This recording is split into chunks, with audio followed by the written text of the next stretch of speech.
Okay, we're live. Hi, this is William Ramsey. Welcome to William Ramsey Investigates. On today's show, I have a very special guest.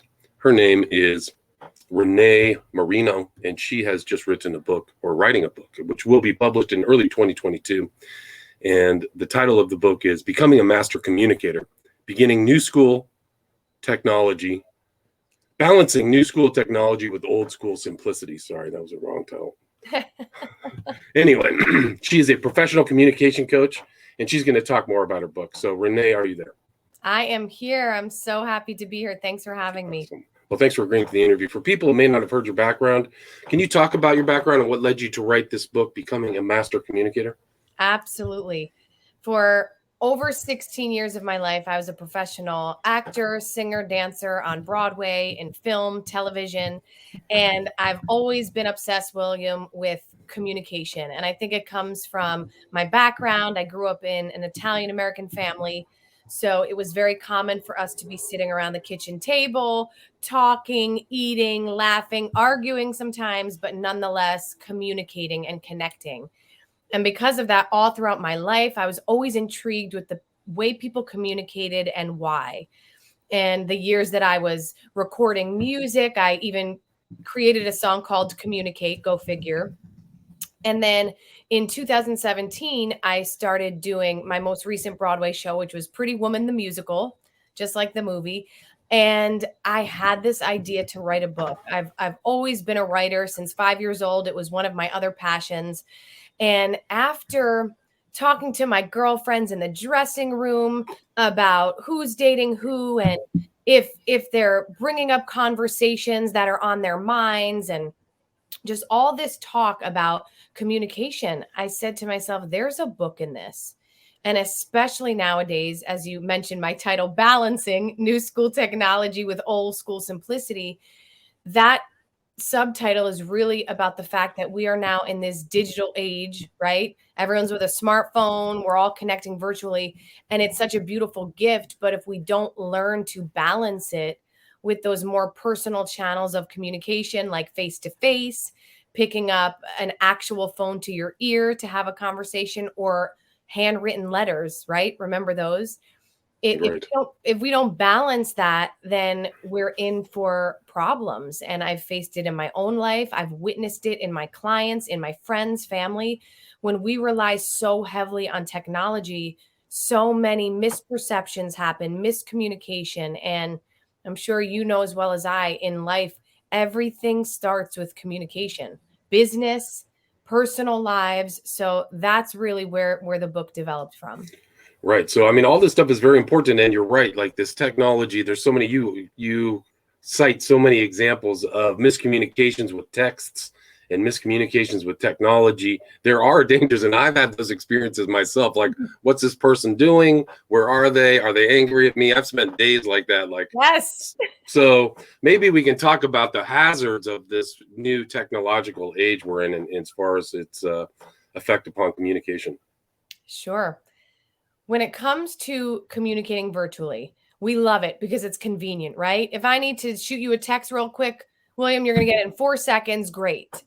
But we have to create boundaries for ourselves. And that is within the book. I have 2 chapters that are full of practices that you can implement today to help you get more comfortable with this. So, for example, if you and I are going back and forth, we're really great friends and we're going back and forth texting one another, when it gets to the point that you're texting paragraphs to someone and the subject matter is serious or something that really needs to be dealt with in person, or where you can hear the tone of someone's voice, that's a sure sign to say, okay, this texting needs to stop. I'm going to pick up the phone, or I'm going to say, William, how about we meet for a coffee today? I'll meet you over lunch and we can talk about it then.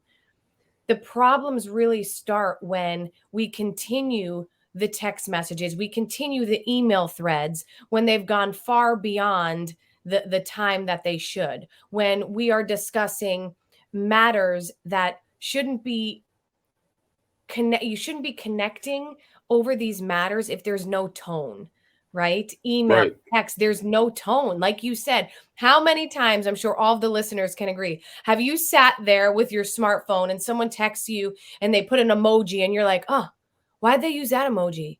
Like, what's that about? Are they upset with me? Maybe it's because I said this, And 2 hours goes by and you have wasted time, energy on what an emoji meant. In the book, I call this the 3-act play, which is the drama that we put ourselves through, the rumination that we put our minds through in asking ourselves, what could it be and why, instead of having that direct communication and just saying, hey, William, when you text me that emoji, what do you mean by that? More Right. often than not, the response is usually, oh, I was kidding around, or I don't know, didn't even realize I put it there. And then you realize, oh my goodness, I've wasted hours of my life. I've wasted so much energy. I could have written another book. And here I was stressing out about something that didn't even matter.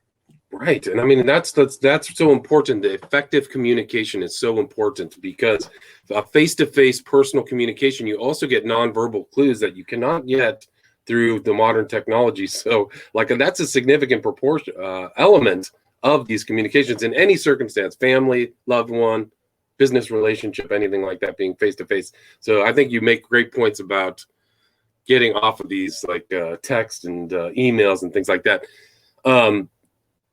You talk also kind of about the technology affecting really old classic skills that we've lost, which is just basic writing or expression, just simple expression that we take for granted. 100 years ago, the writing was so much better than now. Can you expand on that? Yes, it actually breaks my heart, William. I'm not kidding when I say this, that many schools don't even teach handwriting anymore. Like that was, of course, my favorite subject. I love like learning script. I can remember doing that all through my school years. And my sister-in-law is a guidance counselor. She's been one for about 10 years now in the high school. And I give an example in the book about how she said to me, Renee, it is such a lost art. And not only that, the the kids in school don't know how to take proper notes because of that. Right? When we were in school, I'm going to speak for the both of us, you kind of knew how to take notes because writing was a part of the curriculum. But now, not only is it not part of the curriculum, but with smartphones and the notifications going off and the distraction, it pulls the kids right out of what they were even trying to take notes on. And my sister-in-law has said this is such a problem.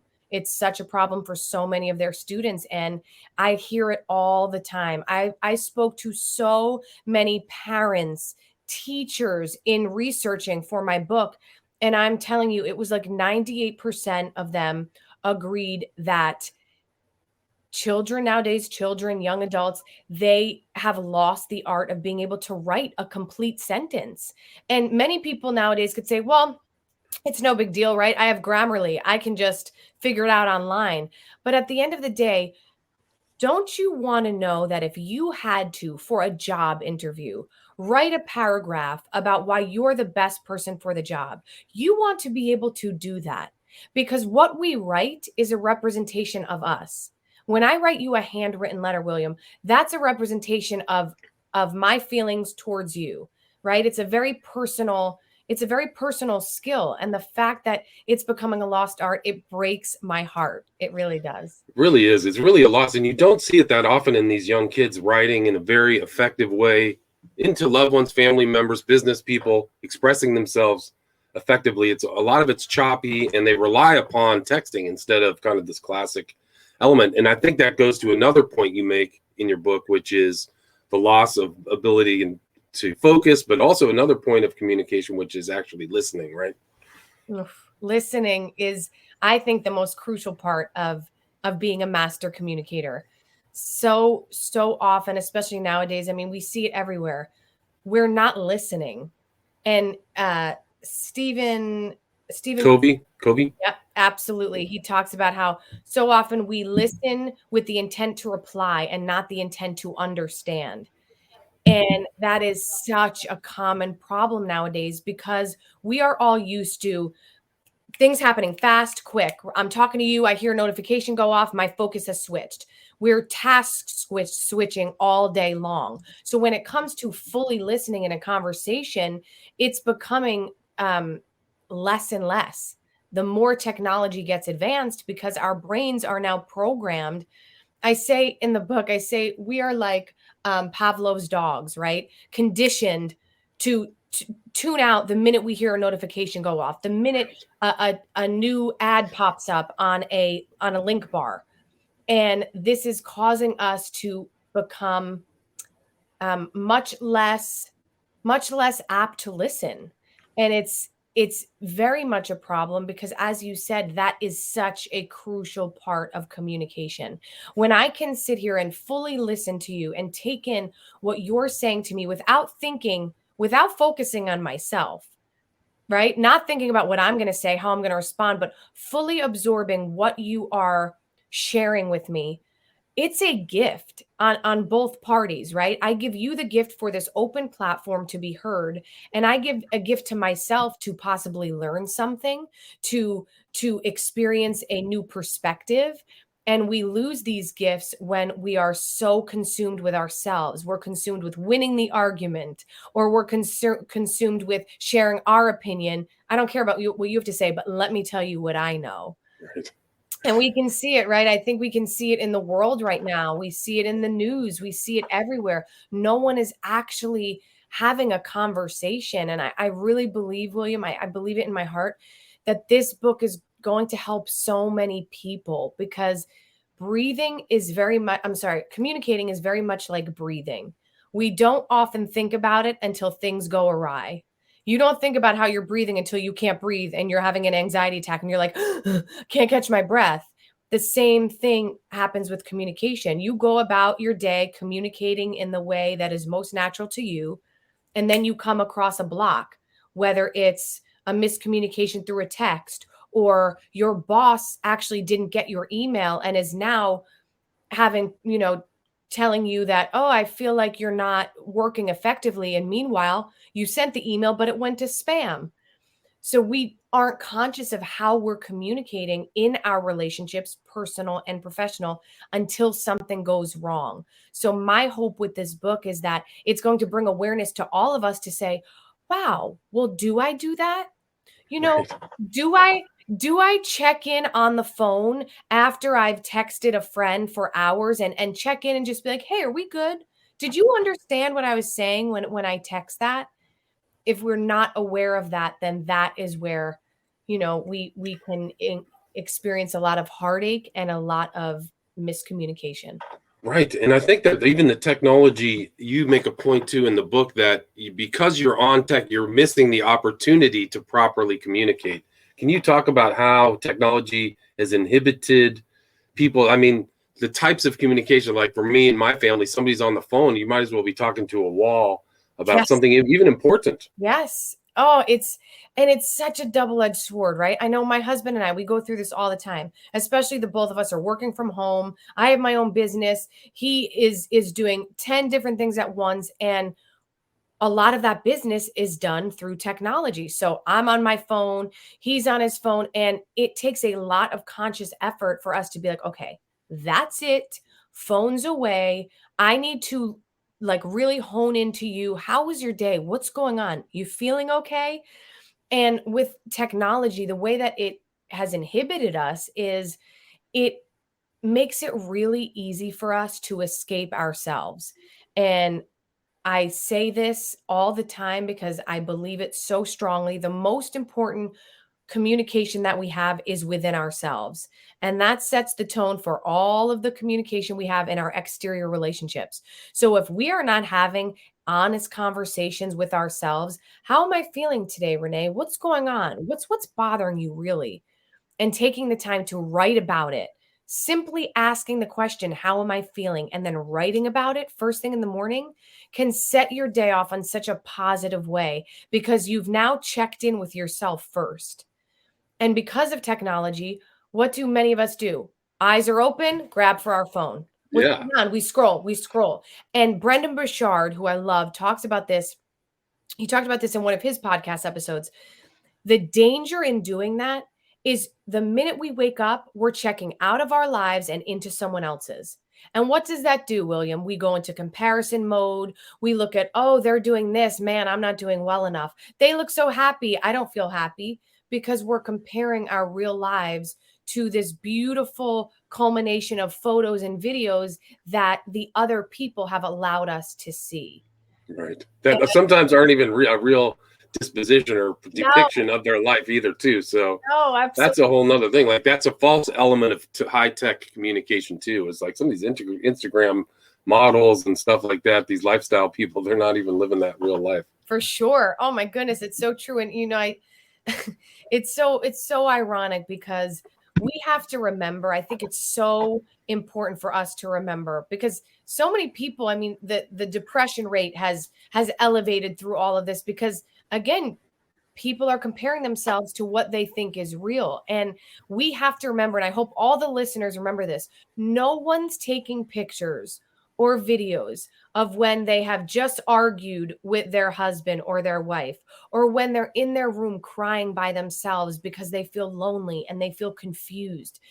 Those aren't the pictures that are being put up in most cases, right? There are some incredibly authentic people, influencers who make it a point to show that side. And I love that. And I honor those people. But most of us are not doing that.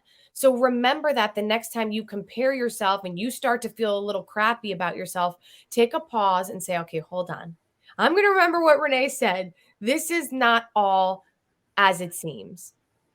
Right. And I mean, I think that's really important to see, like, this new school technology is distorting reality, whereas the old school simplicity is all emphasizing what's really important: family, loved ones, relationships, communication, authenticity. And I think you make that point. Like, I've seen you talk about going and eating 3-hour meals in Italy. I've seen really sad things where going out to dinner and everybody's got a phone or an iPad. And it just breaks your, like, I'm like, oh man, this is terrible. This is really horrible. Maybe you can talk about some of the old school simplicity things that we may have forgotten in the high tech world. Yes, I want to first say this, William, because you just brought up a point that is so significant for me. This was one of, I will never forget this day. This was one of the driving forces for me to write this book with this topic, because communication can be so broad, right? Communication, what kind of communication? But for me, it was so important to hone it in to this balance of new school with old school.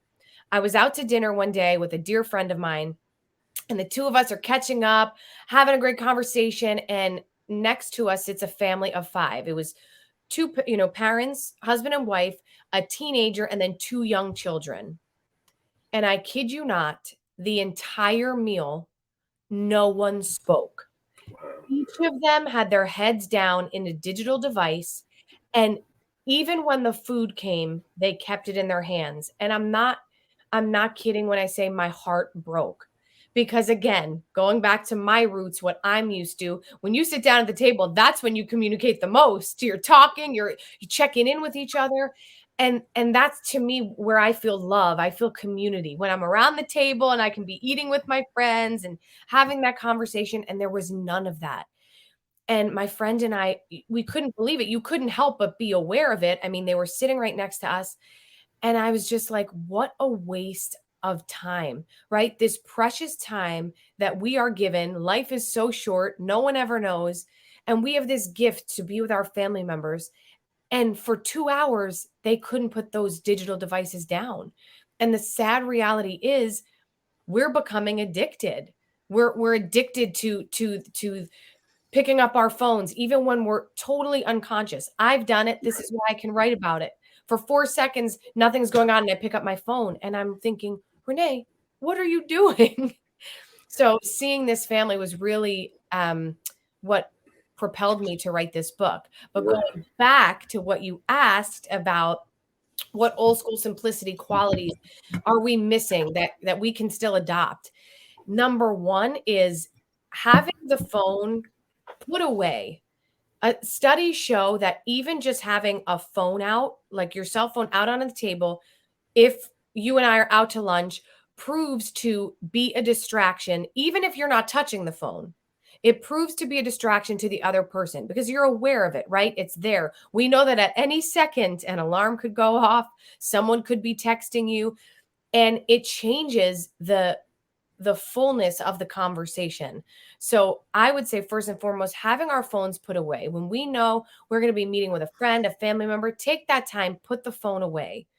also this element of slowing down, right? Our nervous systems have sped up. And as you just mentioned in the book, I talk about when my husband and I took our beautiful vacation to Italy, I felt it. Like I literally felt a complete shift just from having my phone away, only out when I took a picture and then put it away, and sitting eating meals amongst the Italians who are so leisurely in how they eat. They take their time. There's no rush for the bill. And I felt like my days were tripled. The time of my days was tripled. And then I come back to the States, I go back to my regular life, and I'm thinking, I'm on my computer all day, I'm on my phone, I'm here, I'm there. And at the end of the day, I always find myself saying, where did the day go? What how, how did this day already pass us? And it's because it feels like technology causes us to press the fast forward button on our lives. Yeah, I agree with that. But also, it also is that communication that you're using on technology as meaningful as these other forms of communication. So you may spend, I mean, at least in my situation, I'm on the computer all the time. More important things are talking about children, why, things like wife and doing that. And you share that story of this 80-year-old lady who remembers growing up with her family, Yeah.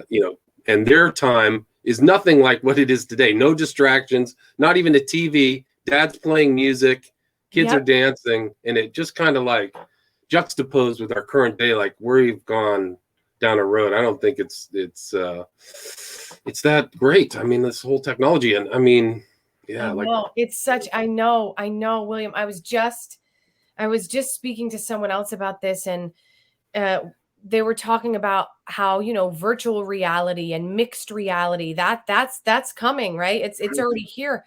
And just recently, I was with one of my little cousins, 9 years old, and he had me put on these virtual glasses. I don't know. Oculus or whatever was an Yeah, Oculus. yeah, that thing. And I'm not kidding you. It freaked me out so much. It was absolutely incredible. But here I am in a living room, and then I put on these glasses, and I'm in like Egypt, and I am in Egypt. Like I am there. I'm feeling it. I can see everything. And I was like, oh my goodness. People are not going to want to be in reality, because if the virtual reality is so much better, then what happens to that human connection? Right, it's gone. It's Like you're in a gone. matrix, like a permanent matrix. It's a disaster. It's Yes. a disaster for humanity. And I think that's like a a subtext of your book is like we've got to get away from this technology and get back to the human things, writing, communicating, talking. Like we've lost even just to sit down and meal. So many families don't even sit down and communicate over dinner, which used to be very much of a tradition that I don't even know if it is anymore. People Yeah. get fast food or don't even cook a meal. So that level of communication and interrelation is so important. It's so important. And here's the truth. We if we want to keep up with the times, we need to keep up with the times, right? It's like I have a friend of mine. She's amazing. I don't know how she does it, but she's not on Facebook. She's not on Instagram. And let me tell you something. She's very happy. But the world's going there. So if we want to still be able to communicate in other ways besides in the old school ways, we do have to keep up on current events, if you will. We do have to, I think, learn how to use the internet. I talk in the book about generations before us who are still not used to technology. It's important for the younger generations to take that time, sit down with your grandmother, your great grandmother, show them how a video call works, because it is important to understand how it all works. But at the same time, I keep going back to the balance. Right. It's the balance. It's not all one or all the other. It's balance, because I want to be just as good communicating with you in a room, William, as I am behind this screen. I do. That's the goal. And that's actually what I teach, right? I have a connecting on camera course where I help people to bring their real selves to video. So that way, when they're speaking on camera, it's just like if they're speaking to someone in person. But if we don't understand how to really gauge both of these worlds, then we're in trouble, because if we're either left behind because we're not involving ourselves in technology at all, or we're getting lost in the technology and we're allowing that technology to control us and to almost be the puppeteer with us as the puppet. Right. No, that's really important. And some of that's designed that way. You talk about Pavlov. I know people whose phone dings like, 10 times, every hour. Ding, ding, ding. It's almost just like a bell or something at a circus or something where they just are all over their phone. I don't know how they do it. So, I mean, that's called the technology ruling over you. But it's also like, I think the technology can become, you talk about it becoming, you can have a fake self or a mask. So if you as a communicator are encouraging people to be authentic, they have to also watch out for being inauthentic online. Would you agree with that? Yes. And one of my favorite sections in the book is where I talk about what I call keyboard confidence. And keyboard confidence is that confidence that you have when you are behind a screen and using that keyboard. But the trick is to be a master communicator, right? And that's the theme of this book, to help us all become master communicators, which is very possible to do.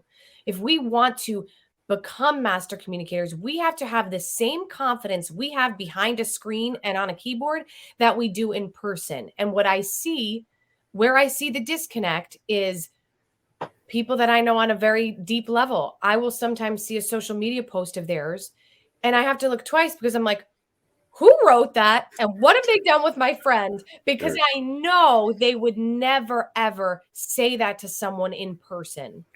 And a practice, which I share in the book, but I want to give to you all now, is the way to help this is to say to yourself, before you're going to post something on social media, ask yourself, would I have the confidence to say this same thing in person?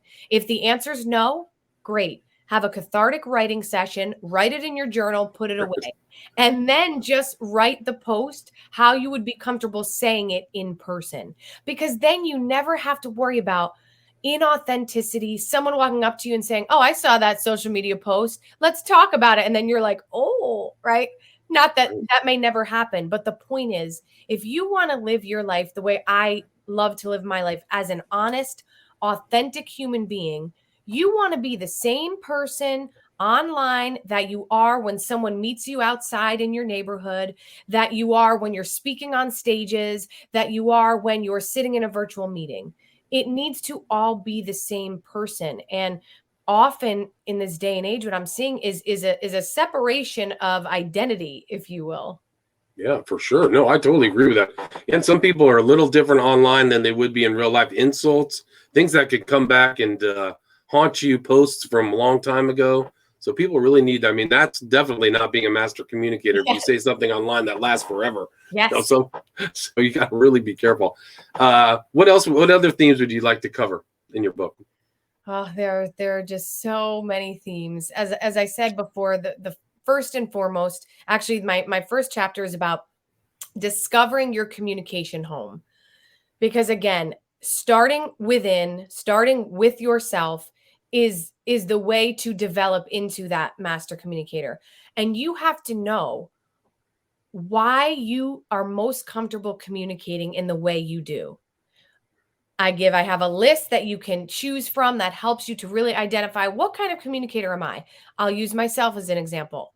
You already know I come from this loud Italian American family. So where I'm most comfortable communicating is direct verbal interaction. Again, I love texting and emailing just as much as the next person. But when push comes to shove, I am making an appointment to see you in person as fast as you can text the word hi. And again, that's because of my upbringing. And all of us have our communication home, which is the way we're most comfortable communicating because of what we're accustomed to from our upbringing. It doesn't have to be just in your household from your mom and dad. It could be if you were someone who was always around your friend's family, or if you happen to be a caretaker of your parents or grandparents. That all affects the way that you're comfortable communicating. And I talk about one of my amazing clients who grew up in a family, and she said this one day in our session, William, and I can talk about it because she gave me full reign permission to talk about this, and I write about it in the book. she talks about how she grew up in a family that was communication phobic. And when she said this phrase, I was like, this is brilliant. It's brilliant because it's something that so many people face, but they haven't put words to it. And she went on to elaborate that growing up, her family never talked about feelings. They never talked about deep level things. Everything was very surface. How are you? How's your day? Great. That was it. That was it, right? Yeah. So because of that, she feels most comfortable communicating by avoiding. And this is why she started working with me, because she was avoiding all the communication in her life, from her husband to her business. And it was causing her a lot of stress. It was causing a lot of tension in her relationships. And in identifying this, we were able to flip the script in her brain and start to experience other styles of communication. And she was able to do that just through the awareness of realizing, like, wow, I've lived my whole life avoiding so much, and here I am at this age now struggling, and I understand why. So I think that that's a really, really powerful chapter in the book. And it's actually chapter 1, because it's like, let's start out, let's be really transparent with ourselves. And in the book, I'm your guide, right? I'm here to, let's call this out for ourselves, because nothing is solved without first self-awareness.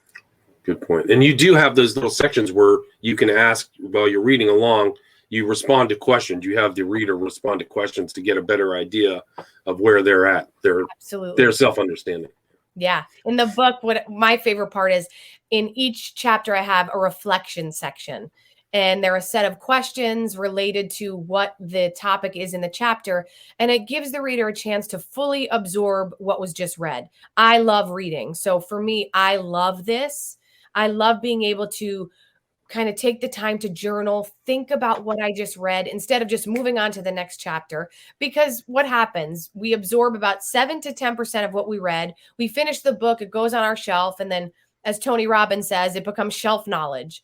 But for me, I'm interested. I love personal development. I love the world of self-help and doing whatever I can to expand myself and my understanding of the world.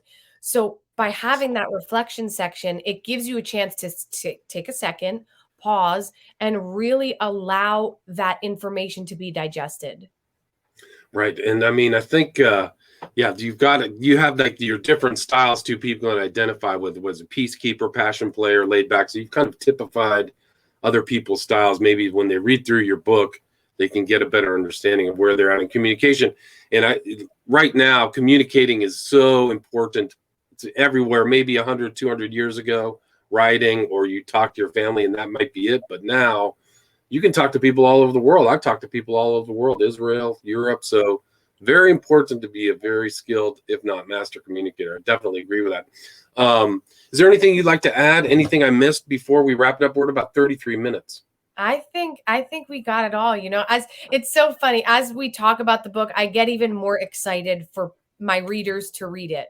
Like, I'm just so excited, William, because I put my heart and soul in this book, but I also know that, as you just said, this is such a vital topic for us now. We need this now, because technology is only advancing. If we don't get a grip on how we want to show up in our lives, how we want to show up in our interaction with one another, then we can so easily get pulled away, right? We can become the most distracted creatures in the world if we don't take a second to ground ourselves and figure out what we want and how we want to connect in our personal relationships and our professional ones. Right. And that's the whole balancing. Like, you got to figure this out. We have a new technology. How are we going to balance all that stuff? And you have kind of a reference to a website. You have a website. Do you want to promote that website now? Is it a free gift? Absolutely. Yes.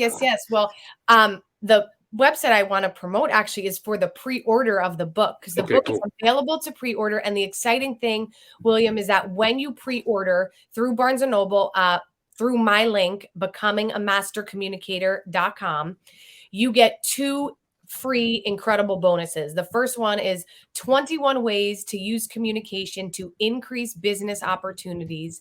And the second one is an introspective video journaling tool. And this is a tool that I actually have in my book. But these two bonuses that you get are amazing because you can start to use them right away, skyrocket your communication skills, and it'll get you excited for the book. Yeah, and there's so much that's in the book. There's many more chapters involved. We kind of just covered the first third, maybe. But again, the website is www.becomingamastercommunicator.com, correct? Absolutely. So Okay, the cool. title of the book, yep, www.becomingamastercommunicator.com. And I will put that in the show notes. And again, the title of the book by Renee Marino, which will be out in early 2022, is Becoming a Master Communicator, Balancing New School Technology with Old School Simplicity. Thank you, Renee. Thank you so much. All right, take care. So hold on, stay there. Okay, that was perfect.